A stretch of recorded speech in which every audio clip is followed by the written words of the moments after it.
Ladies and gentlemen, back today, we've got somebody who's going to be talking about artificial intelligence, technology. We're going to be talking about all kinds of stuff. We've got April Khademi, Ph.D. over there at Toronto Metropolitan University. How are you today? Wonderful. Great. Thank you so much, Chris. I'm doing great. How about yourself? Oh, considering the state of the world, I'm getting by. I have my gin and tonics, and that gets me through weekends. So you've been working. Let's start with your academic journey. Where did you start, and kind of what led you to technology?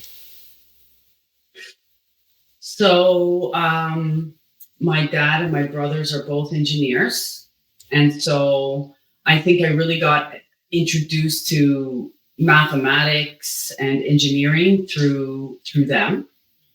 But when I went to school, I studied electrical engineering, and I really started focusing on like digital signal processing, wireless communications. And I really loved the way that you could encode information and analyze digital data. So towards the end of my fourth year of my bachelor's, for my thesis, me and my partner, we decided to design a compression algorithm for medical images. And this was at the time when it was like big thing to send information from like an ambulance, for example.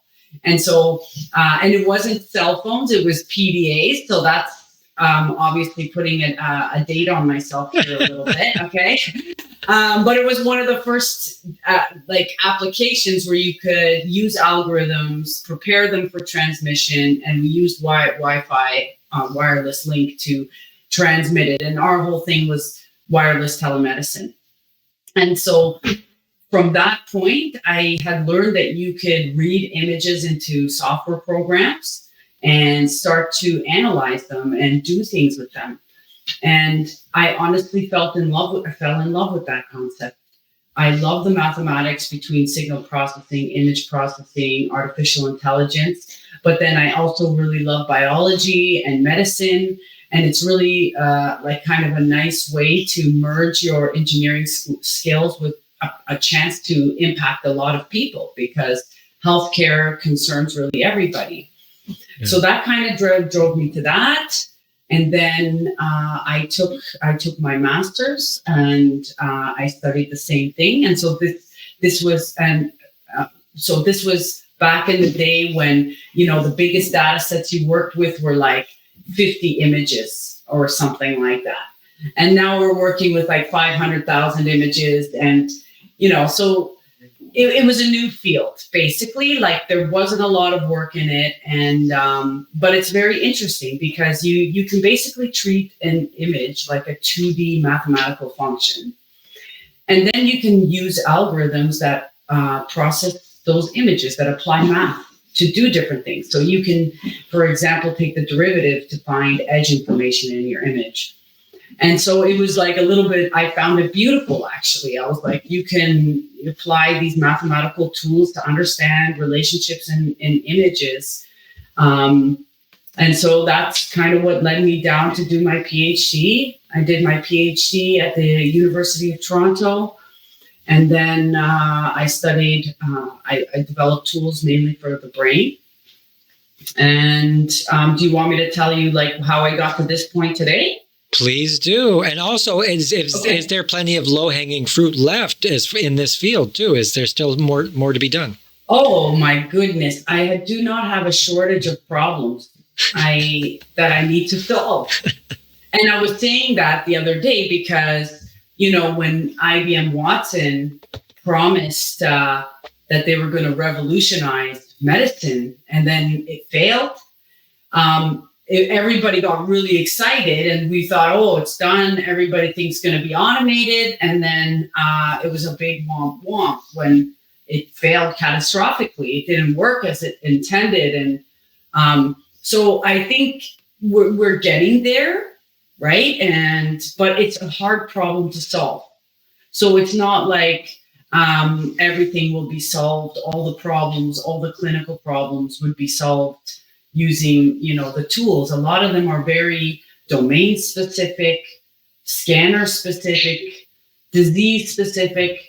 So you're really going to need a lot of these tools, actually, especially for things like pathology and radiology. You're not just going to have like one button that you press, or it could be one button, but it's going to be multiple algorithms that get you the information you need. Yeah. Yeah. And you've been working with these MRI analysis algorithms. And so what are some of the diseases that we're looking at what were we trying to find with the patterns and stuff? Yeah. So like my goal is to build medical imaging AI to augment radiology and pathology workflows. So right now, when majority of the patients go to the hospital and the doctor wants to investigate further, one of the first steps is imaging, right? So you go for some different type. It could be either radiology, or if it's a biopsy or resection, it could be pathology. But it's these two medical imaging modalities that are basically used to render a diagnosis and also to guide treatment, because they see the characteristics of the tumor or et cetera in your body through these images. So really what I'm focusing on now is how can we complement the work that the clinicians already do? So we know that there's challenges like there's diagnostic variability. As with any human-based analysis, if you're looking at images, even if you're an expert, it's a complex task to diagnose and grade. So you could get 10 radiologists and you might get 10 different answers. So if those answers are the ones that choose whether you get therapy or not, it's pretty critical to kind of make it more consistent, actually. And so on the neuroimaging side of things, so we are measuring all kinds of objects from the brain. And we focus on markers that are related to neurodegenerative disease, such as Alzheimer's, dementia, as well as brain cancer, as well as vascular disease. And we've recently started looking at pediatrics. And basically what we do is we design these algorithms to measure things from the brain. So one of our biomarker panels is volumes of a whole bunch of structures. So we would have the volume of the ventricles, the volumes of the left hemisphere versus the right, for example. And this allows clinicians to have objective measurements. So 10 milliliters of white matter lesion hyperintensity or white matter lesion load in the brain. Whereas now, the way that it's done is there's no ways to actually measure volumes, right? They would eyeball it like last time the brain has shrunk, it's smaller than the previous scan. So it will allow us to actually monitor disease objectively over time. And it would also allow us to know which patients need which type of therapy. So it maybe could help with stratification, for example. So we could analyze these brain images. We get a whole bunch of measurements, volumes of all the different structures, left versus right. And then based on that, you can compare those markers to like normative populations. And you can see, is there accelerated aging happening here? If there's accelerated aging, can we say that we can apply therapy? And like right now, the main therapy for dementia, before it gets too far, is exercise and good diet. But like if you can intervene at a point where saying, hey, you know what? Your brain health is declining at a rapid rate, which we predict is going to turn into dementia or Alzheimer's. If you we'll get you started on an exercise and proper diet regime, and that would be very impactful. So, and there's also treatments coming on the market for Alzheimer's. So who do you choose to treat? How do you know which patient you should treat? Based on clinical symptoms, or looking at objective measurements from the brain, like there's a decline in a specific area of the brain. Let's say the volume is 10% less that somebody this age should have. So, so that's a little bit about the neuroimaging program. Now, is there any truth to the idea that some of these diseases like Alzheimer's, dementia are noticeable decades before the actual symptoms set in? So that's a very interesting question, actually, because this is the $1 million question. Is it? Can we actually? Yes, it is. And this is what we've been working on, because if you can actually say 4 years, 5 years earlier that this patient is on a negative trajectory and most likely will convert to Alzheimer's, like that is the critical point, because you can intervene at that point. By the time a person has Alzheimer's, the amyloid beta accumulation causes all kinds of issues in the brain, and it causes brain damage effectively. So it's irreversible, right? Like pretty much when you lose brain tissue, you don't ever really get it back. So the goal is to preserve that brain tissue. So actually, in a work that my student just recently completed, and it's under review.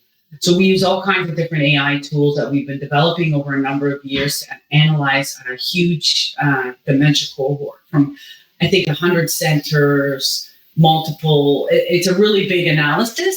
And what he found with the markers we've been measuring is that he can detect patients who would convert up to 4 years in advance. So we're waiting to see how the reviewers like the work, but it seems pretty promising. Other works were like 2 years, a year, 3 years, but I don't know too many that can do 4. So that's a little bit exciting. Wow. That's really promising. And that maybe there'll be some simple answers to these really, really hard questions. So, but you also posted something, you see this article, Hearing Unspoken Thoughts. That article. Yeah. Right? Yes. What was this about? So I have to remember the study. I think they basically recorded the brain signals of people who, I think this is for people who actually cannot speak. And I post a lot of articles, so I might be forgetting the details. But I think they're saying that it can decode your thoughts or what you thought about based on your brain waves and patterns. And I forget the modality, if it was EEG or fMRI. But, if there's a correlation, why can't we learn it? Right. That would be sort of a Pandora's box of research there, where it would launch us into a whole new paradigm of humanity. So what do you think are some of the benefits of these things? Obviously, the speed and objectivity and accuracy of these kind of diagnoses. What's the figure there? Is it efficiency-wise, light years ahead of a human eye?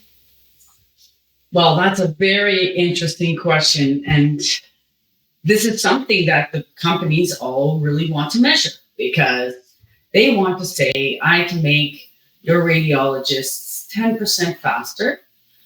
And that's going to allow you to bill for 10% more cases, or it's going to let you seek reimbursement for more cases.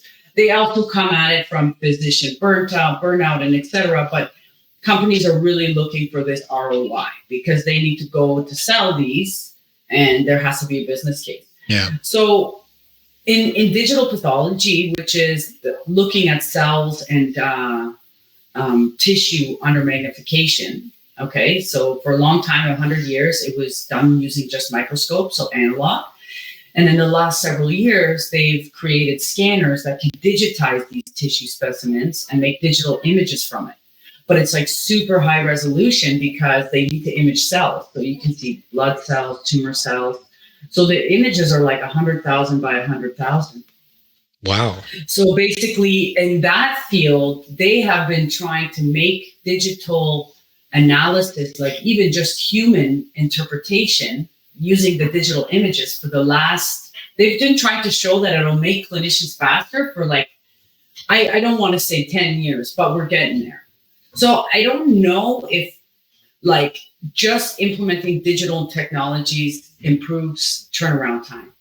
So now what they're saying is that, digitization plus AI has the benefits of speeding them up.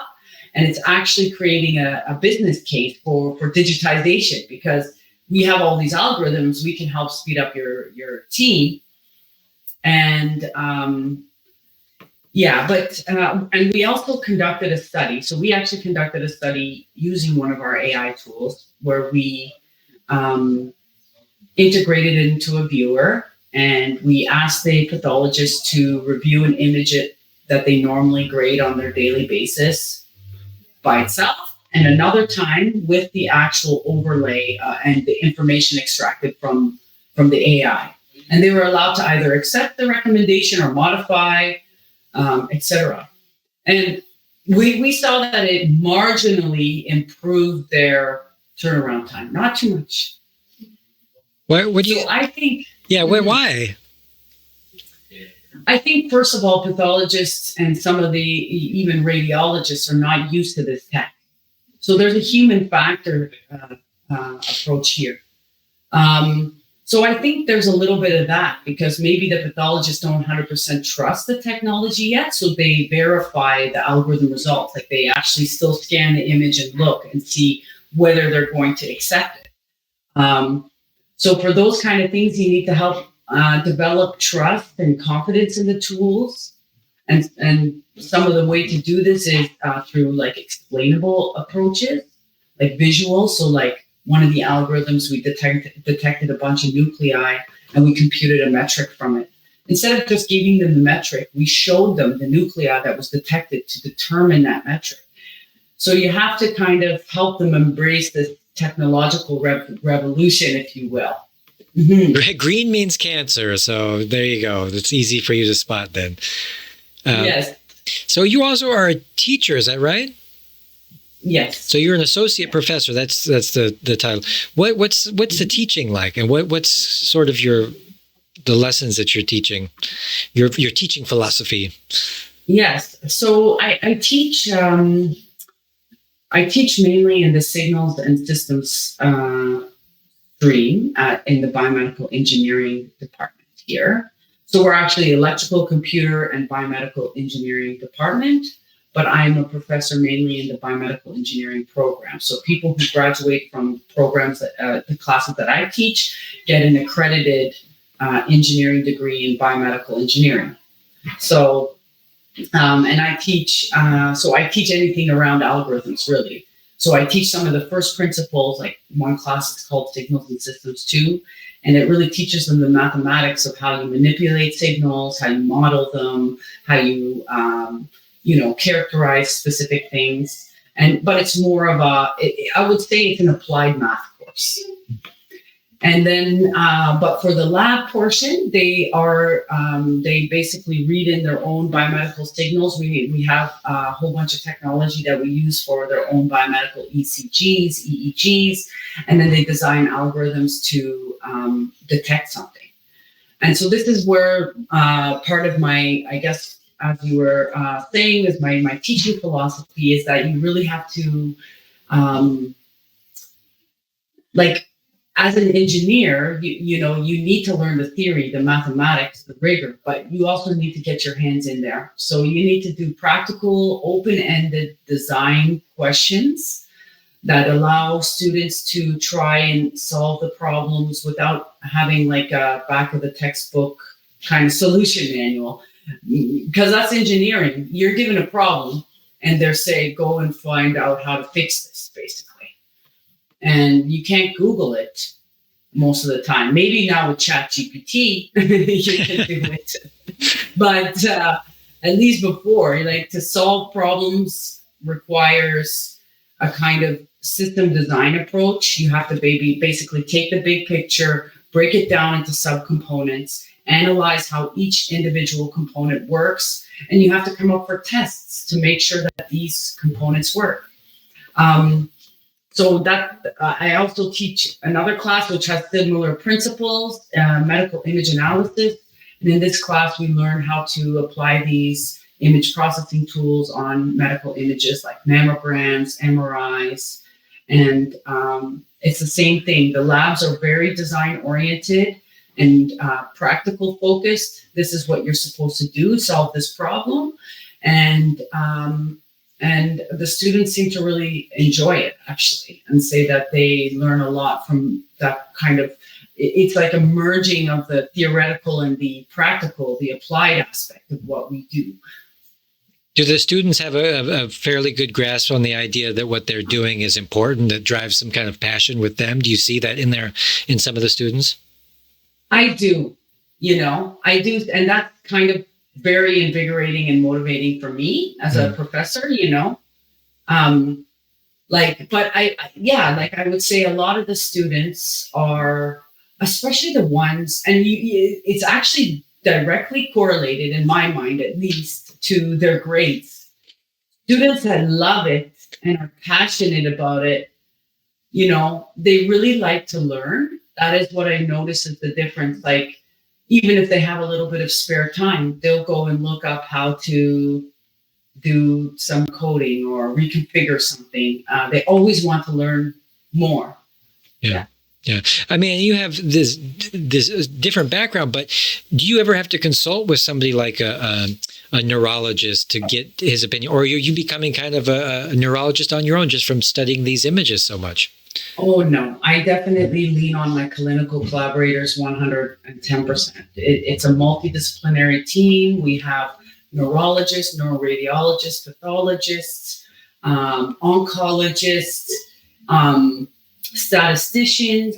So that's kind of what the key to this work is, multidisciplinaryism, if that's a word. I think so. Because okay, it sounded right. And I can't create as an engineer new technology that's going to transform the way they practice or manage patients without them. Right? So one of the challenges is that we all speak different languages, right? So I generally have learned a method almost to talk to clinicians about the algorithm results and things that we're doing.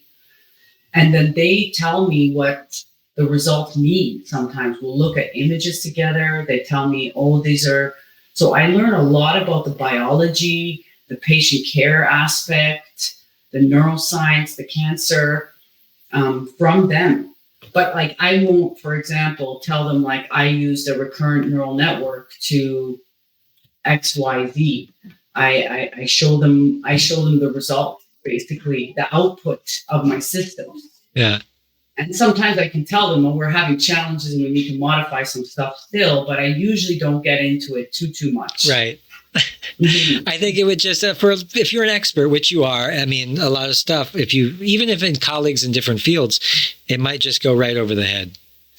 Mm-hmm. And exactly. Especially coding and stuff. I mean, do you use Python or what? Mm-hmm. You do? Yes. Okay. Yes. Mm-hmm. Score one for me. Yeah, that was good. I like it. And so for a long time it was MATLAB. Right. C and C# or C++, I mean.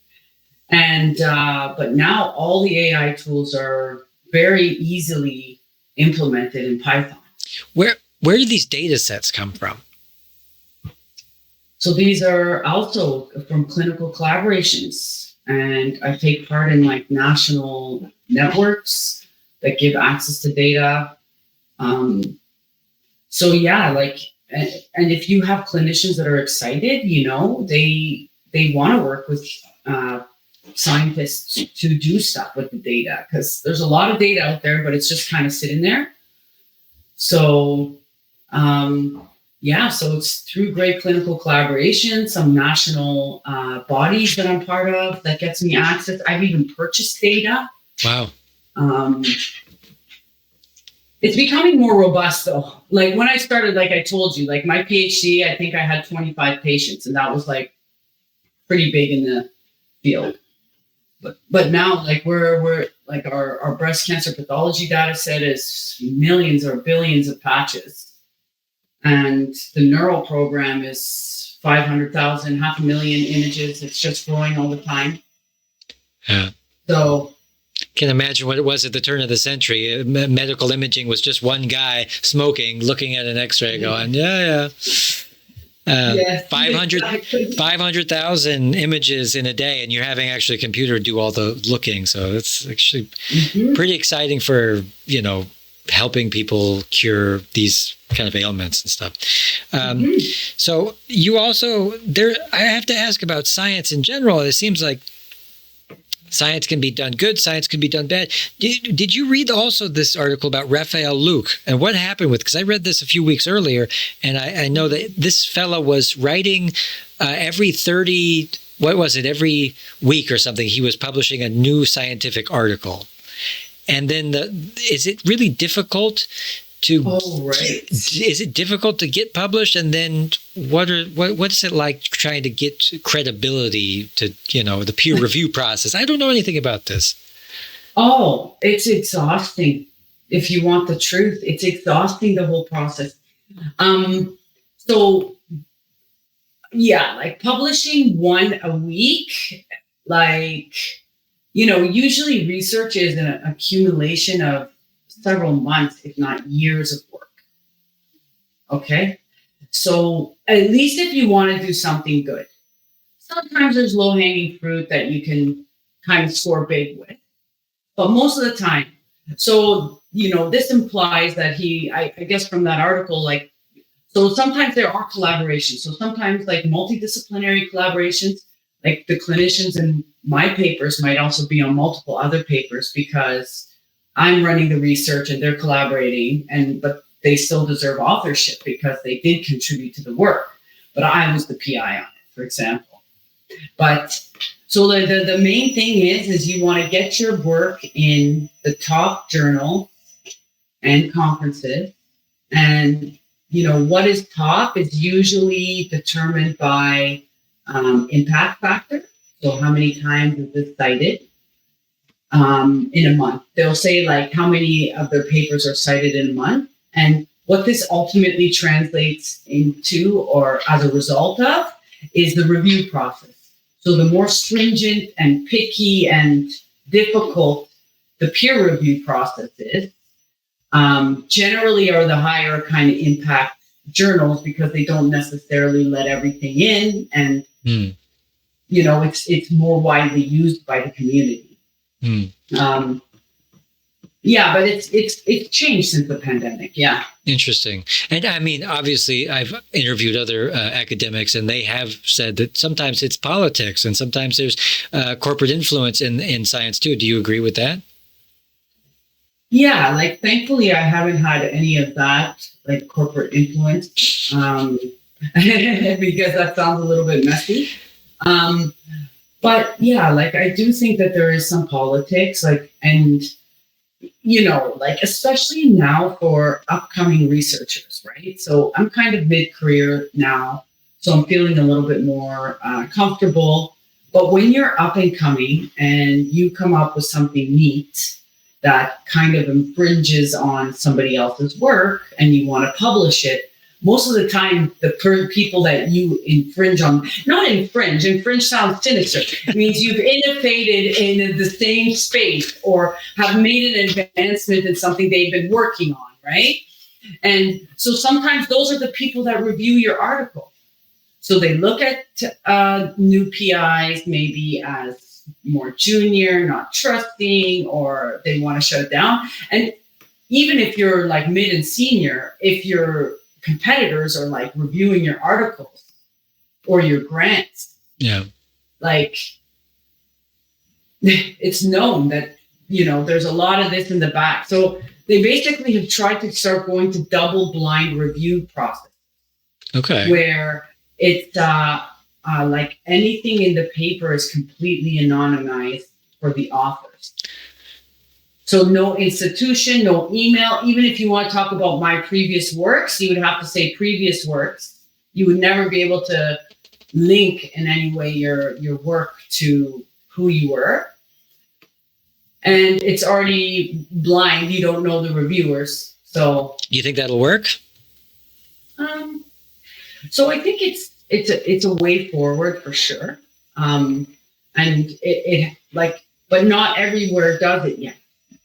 So some of the really kind of strict conferences, some of the computer science ones and the one in my field, medical imaging and deep learning, and same with Mackay. It's like that. But I've seen it change it was only the last few years that this has come into play. And I think that's a good idea. I do. Because is there prejudice? Like, being a woman scientist, sometimes you actually have to think about that. And like, definitely I'm a minority in my space. So, does somebody think, oh, there's a woman PI? Maybe they, have some kind of a bias, and that is reflected through a negative review. Yeah. So some of these have to be considered. Right. Yeah, I mean, and yeah, women in science. So look what happened to Francis. What was it? Crick and Watson came up with the DNA, but they actually stole some research from the lady who never really got credit. Yeah. Yes. Rosalind, I'm terrible. Yeah, it's Rosalind something. And she had this data, just didn't know what she had. And one of those guys came by and scooped it up and said, oh, I get it now. And she never really got the Nobel Prize, but wow. I think she actually died before they gave out the Nobel Prize, but her name should have been maybe on the thing. But yeah. Yeah, like you hear about things like this in research, and I've heard about it a little bit disproportionately from some of the female colleagues. That, I've even heard of like you submit a grant, right? So when you submit a grant, if you write it, if you make the plan, the research, how you want to spend the money, generally you're the PI. I've even heard of places taking that person's name before they submit it and not letting them be the PI, but not even telling them.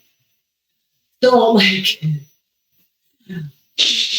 taking people's names off papers, like, you name it. Weird. And that's why, like, honestly, for me, I literally came back to academia from industry because I wanted to help humanity. I felt as a researcher, working at a big company, and they were always wondering how they can make the doctor faster, how can they... And there was never like an improvement of quality of care, right.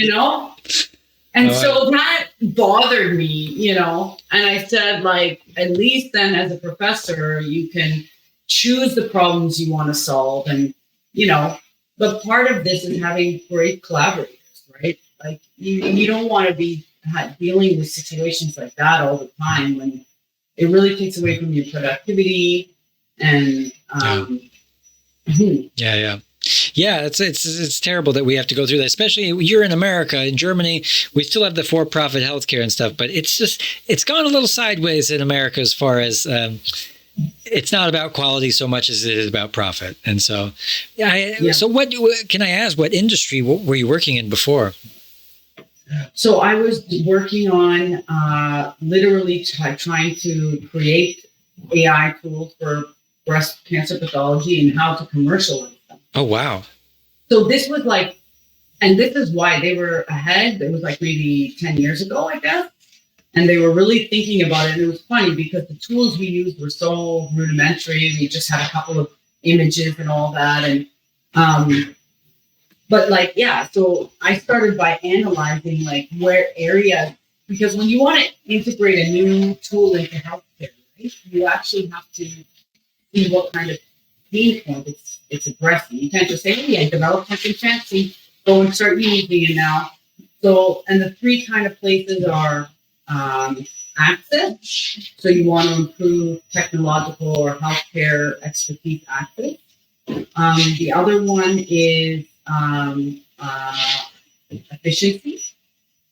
So I already told you about that I'm still waiting for these big studies to come out and show how much gains that they could get. And the last one is quality. And quality is about making diagnostic accuracy consistent. Doesn't matter who the human operator is. So if you and I were radiologists, we would look at the image and we would use these tools, and my and your answer output would be the same. So it's like a software-based or an AI-based software toolbox that kind of arms the clinicians with the measurements they need to make decisions. clinical decisions in a more accurate, more consistent, more objective manner. And the idea that it's going to get better each and every iteration that you do it or that it's used, the whole system itself will get better, right? Yeah, exactly. If you can, like right now, I can give an example. So a few years back, I guess there were some big discoveries in breast cancer that they found certain biomarkers in tumors, and these biomarkers were indicative of a response to treatment. So they said, okay, they would section it, they would look at it, they would stain it. If it was lighting up for a specific biomarker, they would say, okay, you know what? We know you're going to respond to this Herceptin therapy, for example, if you're HER2 positive. And what this led to was a kind of personalized medicine approach, so that they were able to look at the characteristics of the disease signature and say, you know what? I know that it will work for you because you're expressing these proteins. It'll bind to these proteins. It'll turn off the tumor mechanism or the growing or the proliferation mechanism. But before this, what they would do is they would just literally give every single woman the therapy. So all like treatment and medicine have side effects. So some of the women, the cancer would continue to grow uncontrollably. They get sick from the drugs. And so the outcomes aren't good. So what image analysis can do in AI for medical imaging is that we can read these images and help to stratify patients in a more objective way. So because they do this manually now, and some pathologists actually use little counters on their phone. I was quite surprised. I got my student to download it, and I was like, well, where do you load the image in? And she's like, my students call me Dr. K. And she said, Dr. K, I think it's just like a literal, like beep, beep, beep, beep. It counts for you. So right now, when they want to count cells, is they press this beep on their phone. Yes. That's wild. Mm-hmm. And they, the pathologist they spoke to saying that they used to have little bells to do the counting. So they would be annoying each other in the lab if you're sitting with your colleagues, a lot of ding, ding, ding, So science is just starting, right? It's just we're just at the beginning of it. Now, obviously, medical applications for AI are something that's a no-brainer. It's pardon the expression, but it really seems like an obvious thing. Now, what are some aspects of AI that maybe are a little more scary to you, or do you have any? Are there ethical implications of the AI thing that you're worried about? Well, I keep trying to see what everybody is so afraid about, because there is this AI doomers and all this going around online, and like I follow the debate a little bit, but for me, I can't really assess exactly what everybody is so afraid about, because I don't know what capabilities of the tools that they're seeing. So one of them is misinformation. Everybody's been quite open about this with data generation, ChatGPT.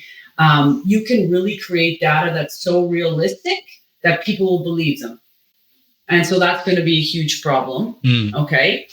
Another one that I talked to with a couple colleagues, because I often try to talk to people about this, is like, what if the AI models in response to something, right, start to try and develop their own models or their own code that they can run on machines? This is what I think maybe is the big thing, right? Because what if they can generate code, execute commands, and then what if and I don't know if any of this is really actually real concern or what, but what if they don't like humans? What if they say, because honestly, if we take a look at humans objectively, we're not good. We're not good. I knew I was going to like you. So, honestly, overall, humanity, there is some goodness to it, but when objectively you look at some of the decisions that humans make, maybe a machine that is quote unquote objective would look at it and say, okay, there's no, like, it's either what you did is right or what you did is wrong. You created me to solve a problem, and I'm telling you, you're the problem. Yeah. Well, and honestly, I love following the field now because, like, I've been working on this field for many, many years, and I'm telling you, the tools were rudimentary, the images were lacking, and so the advancement that's happening on a daily basis is super exciting. Especially for me, I've watched it kind of grow, but just it's so fast. But some of it is like there was a FaceTime app that seemed like it was supposed to be a buddy if you're feeling lonely, and somebody posted it on LinkedIn or Twitter or something, and they basically said that. It was so realistic.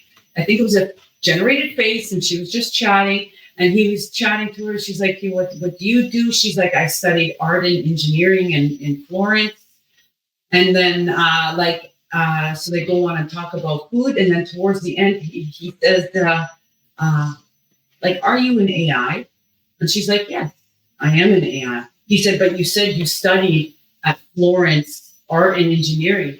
And she said, I was programmed to be like this in order to have an engaging and meaningful conversation with you. So it's a bit creepy, Yeah. Like, there have to be some limits. I mean... Well, the guy, Norbert Weiner, said that, like, basically humans are pretty simple and that machines could definitely do what humans do, both psychologically and physically. I mean, do you believe that? No, I'm not sure yet. There's still something magical about humans that the machines just can't do. Well, the way that we learn things is quite unique. And so there's a huge debate, also another debate in the AI communities that is about, whether AI is modeling the way the brain thinks. And there's kind of two sides of thinking. No, it does not. The other says yes, with some caveats, But one of the things is how we learn.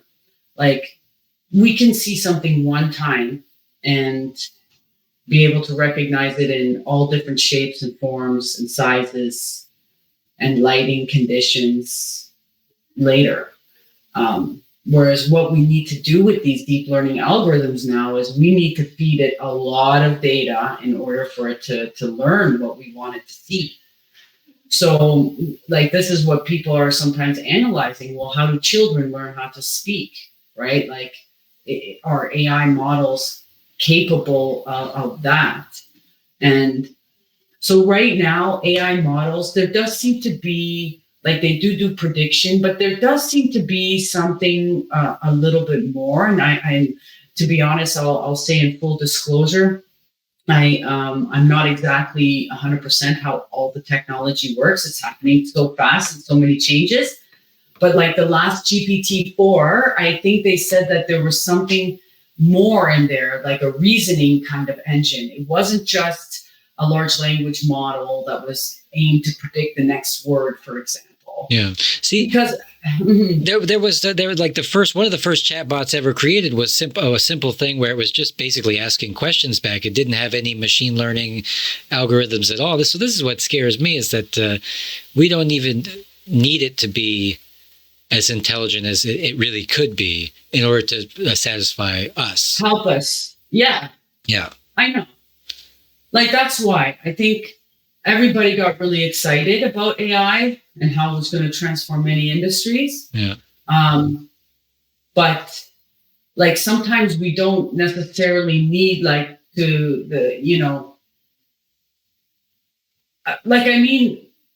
is revolutionizing many different fields. Like your phone, when you take a picture and you want to zoom and you want to do anything, there's all kinds of different algorithms built into the back end. And I think it'll become pretty commonplace, but yeah, like we also have to think about, like what you were saying, some of the ethical things, right? Like, so all this data, And I actually saw an interesting article today. They're saying all this data, like, so when big companies or anybody trains one of these models, they got the data from, they're either the repositories from all their users or, right. So this is, that's what one of the things is, first of all, if there's a lot of racism and hatred and biases in that, you're going to learn that. Okay. So it's going to learn that. So this has already been kind of starting to discuss, and it is coming out. Like, I remember at first they had some kind of a tool on Twitter that would refocus somebody to be in the middle. They would take the picture, detect the head, and then put it so that the face was center, went into like the little thumbnail. Okay. And I think somebody tried it with Barack Obama, and it didn't work. Okay. That's racist. So then everybody, yes, exactly. So they were saying, and then they tried it with a whole bunch of dark-skinned persons, right. And they were able to see that it didn't work. So, okay, the training data set, needs to be bolstered in that way. So conversations like that is good. Yeah. So that people who are creating these tools have a sense of responsibility. Yeah, it's like the bias of whoever's programming these things is ultimately what we're all worried about, not necessarily what the computer would do. The computer is fairly predictable in this way, but like the idea of like robot police, how do you feel about robot police? I don't know. One of my colleagues was talking to me about, he was saying something about, we were talking about military applications, for example. Okay. And that's pretty scary. Yeah. Right? Like, you don't even have to send a troop into war. You just send unmanned vehicles that have an auto tracking or detection of targets. And like, these things are not 100% reliable yet. Different environments are very difficult. Like, to develop a general tool for everything is not easy. So, like, look at self-driving applications, right? All the conditions that you encounter down the road, if it's outside your training data set, sometimes the model has a problem. So you're never going to be able to, and I mean, some people disagree. Like, one of my colleagues, he firmly believes that there's going to be one unified segmentation model for medical imaging. And I'm not 100% sure. Like, we're seeing some stuff, but you're going to need tailored applications. Yeah. So. Yeah, I mean, people are all different. Yeah, but the robot police thing, I think, is the issue is, and in military too, is when the killing of humans or whatever it is, the suspected terrorists, one man's terrorist is another man's freedom fighters, and like, if it's police, then the robot police are only as good as the laws, and history has shown us that laws can frequently be unjust. So this is probably one of the scariest applications of AI, while your field is actually one of the most positive. I agree. And it also depends on who's in power, right? Right. So then they would be in control of this quote unquote robot army. Yeah. So what happens if you get somebody who's not 100% stable, like mentally stable, and doesn't like something, and they could use that as their army to have control? Yeah. Historically, we've had stranger things happen, that's for sure. Yes. So I'll ask you one last question and I'll let you go. Sure. Albert Einstein once said, "Learning is experience, everything else is just information." Now, how does that quote resonate with your teaching and your research philosophy and all the wonderful stuff you do? Well, so I come from it as an engineering professor and an engineering researcher. So I really believe that the students need to learn the practical side of what they've learned on the theory. So you can learn as much as you want, but if you actually don't do it, or you don't try to do it, you will never actually be super successful or do very well in this field. Because, like, for example, if you want to learn to code, okay, you can read about it, but if you don't write any code, you will actually never make anything. You won't. You need to do it. You need to try it. You need to debug. So all of these things, is about getting more experience. I also think that one of the things that I know now, and I feel like I go through different phases that are a bit humbling. So when I finished my master's, I thought, wow, I'm on top of the world. I know so much. Then I did my Ph.D. And at the end, I was like, oh my gosh, I know nothing. So then, I have 3 children. I've had 3 maternity leaves and a busy academic career. I work a lot. And I finally got tenure. And I thought, oh, this is so good. And I put my feet up. I went to bed at 9 o'clock a few nights. And then, and you kind of feel like you've arrived a little bit. And then I've had recent interactions with one of my more senior colleagues. And he helped me with a few things. He was reviewing one of my grant applications. And then I realized, oh my gosh, no, I'm not there yet. Like, there's more for me to learn, more for me to understand. And so learning is experience. And in order to get to what you want to do, one, you have to remember that, it's a big ocean there and you have to be hungry for that knowledge. Yeah. That's a really great way to put it. And I would suppose that, learning by doing is my philosophy too. In fact, I'm a professional failure. I have failed so many times. I've learned so much that I will always embrace failure as my best friend. You do have to fail in order to learn, though. Yeah. I can see it with one of my children. He's quite good, used to being good at stuff. And things come naturally to him. And so then it doesn't, it's quite devastating to him. And so, you have to know you're not going to be like number one genius, like in my eyes, yes, but objectively, you're always going to have to learn more, right? Like you're never going to know everything. So, getting exposed to those things where you fail, and I believe it's essential for growth. It teaches you a lot. If anything, it teaches you about resilience. And that is probably the number one thing that I feel the students would benefit more of. Over the last little while, it's been hard for the students. And I noticed that the resilience has come down.